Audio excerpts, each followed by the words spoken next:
Hello developers, welcome to Anu Code Hub. നമുക്കിന്ന് Node JS എങ്ങനെയാണ് നമ്മുടെ സിസ്റ്റത്തിൽ ഇൻസ്റ്റാൾ ചെയ്യുന്നതെന്ന് നോക്കാം. നമുക്കറിയാം ജാവാസ്ക്രിപ്റ്റ് റൺ ടൈം എൻവയോൺമെന്റ് ആണ് നോഡ് ജെഎസ്. അതായത് സെർവറിലും ഡെസ്ക്ടോപ്പിലും ഒക്കെ നമ്മുടെ ജാവാസ്ക്രിപ്റ്റിന്റെ ഫയലിനെ എക്സിക്യൂട്ട് ചെയ്യാൻ വേണ്ടിയിട്ട് ഈ നോഡ് ജെഎസ് യൂസ് ചെയ്തിട്ട് എക്സിക്യൂട്ട് ചെയ്യാൻ വേണ്ടി പറ്റൂ അല്ലേ. നേരെ നോഡ് ജെഎസ് ഇൻസ്റ്റാളേഷൻ പ്രോസസ്സിലേക്ക് പോവാം.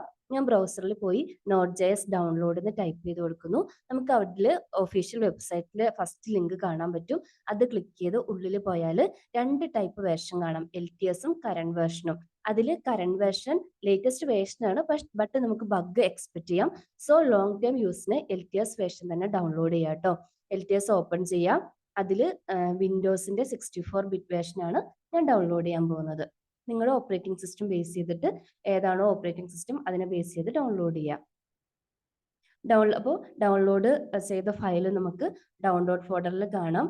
അത് നെക്സ്റ്റ് ക്ലിക്ക് ചെയ്തിട്ട് സാധാരണ ഒരു സോഫ്റ്റ്വെയർ ഇൻസ്റ്റാൾ ചെയ്യുന്നത് പോലെ ഇൻസ്റ്റാൾ ചെയ്യാം. കംപ്ലീറ്റ് ആയാൽ നിങ്ങൾക്ക് ഇഷ്ടമുള്ള ഒരു ലൊക്കേഷനിൽ ജാവാസ്ക്രിപ്റ്റ് സേവ് ചെയ്യാൻ വേണ്ടിയിട്ട് ഒരു ഫോൾഡർ ക്രിയേറ്റ് ചെയ്യുക. ഡെസ്ക്ടോപ്പോ ഡോക്യുമെന്റ്സോ, ഞാൻ ഇവിടെ ഡോക്യുമെന്റ്സിലാണ് കേട്ടോ ചെയ്യുന്നത്. JS എന്ന് പറഞ്ഞിട്ട് ഒരു ഫോൾഡർ ക്രിയേറ്റ് ചെയ്യുന്നു. ആ ഫോൾഡറിന്റെ അകത്ത് ഒരു ഫയല്, അതൊരു സാമ്പിൾ ഫയല് ക്രിയേറ്റ് ചെയ്യുന്നു.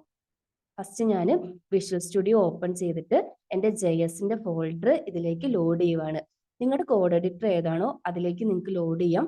വിഷ്വൽ സ്റ്റുഡിയോ ആണ് ഞാൻ റെക്കമെൻഡ് ചെയ്യുന്നത്. ബിൽറ്റ് ആയിട്ടുള്ള ഒരുപാട് ഫീച്ചേഴ്സ് വിഷ്വൽ സ്റ്റുഡിയോ പ്രൊവൈഡ് ചെയ്യുന്നുണ്ട് കേട്ടോ.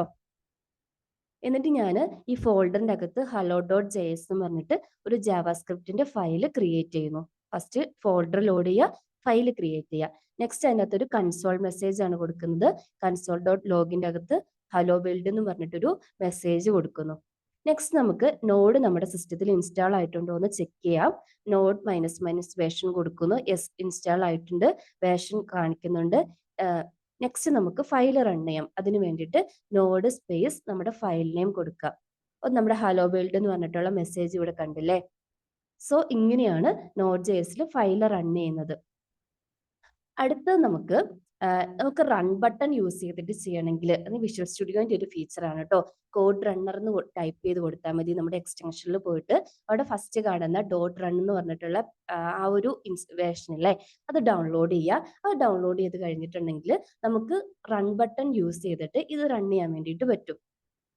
ഇവിടെ റൈറ്റ് സൈഡിൽ കാണുന്നില്ലേ ഒരു റൺ ബട്ടൺ, അത് ക്ലിക്ക് ചെയ്യുമ്പോൾ കണ്ടോ നമ്മുടെ ടെർമിനലിൽ നിന്ന് മാറിയിട്ട് ഔട്ട്പുട്ട് പാനലിലായിരിക്കും ഔട്ട്പുട്ട് കാണിക്കുന്നത്. അവിടെ സെയിം ഔട്ട്പുട്ട് കാണിക്കുന്നു. ഇനി ഞാൻ എൻ്റെ ഒരു ഫയൽ ഒന്ന് എഡിറ്റ് ചെയ്യാൻ പോവുകയാണ്. ജസ്റ്റ് കുറച്ച് ഡോട്ട്സ് ആഡ് ചെയ്ത് കൊടുക്കുന്നു ആ മെസ്സേജിന്റെ കൂടെ. അഗെയിൻ ഫയൽ സേവ് ചെയ്തിട്ട് റൺ ചെയ്ത് നോക്കുക. കണ്ടോ, ഇനി നമുക്ക് എന്ത് എഡിറ്റ് ചെയ്തിട്ട് ജസ്റ്റ് റൺ ബട്ടൺ ക്ലിക്ക് ചെയ്താൽ മതി.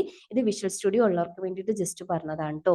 ഇനി നമുക്ക് ഈ സ്ക്രീൻ സ്പ്ലിറ്റ് ചെയ്തിട്ട് റൈറ്റ് സൈഡിൽ ഈ ഔട്ട്പുട്ടിന്റെ ടെർമിനൽ കാണണം എന്നുണ്ടെങ്കിൽ ജസ്റ്റ് അലൈൻ ഓപ്ഷനിൽ റൈറ്റ് കൊടുത്താൽ മതി. റൈറ്റ് ക്ലിക്ക് ചെയ്തിട്ട് ഫയൽ എഡിറ്റ് ചെയ്ത് ജസ്റ്റ് ഒന്നും കൂടെ ഞാൻ റൺ ചെയ്യുന്നു. അപ്പൊ ഇത്രയാണ് നമുക്ക് ഈസി ആയിട്ട് നോഡ് ജെഎസ് നമ്മുടെ സിസ്റ്റത്തിൽ ഇൻസ്റ്റാൾ ചെയ്യാം. വിഷ്വൽ സ്റ്റുഡിയോ ഇല്ലാത്തവർ അത് ഇൻസ്റ്റാൾ ചെയ്യാം കേട്ടോ.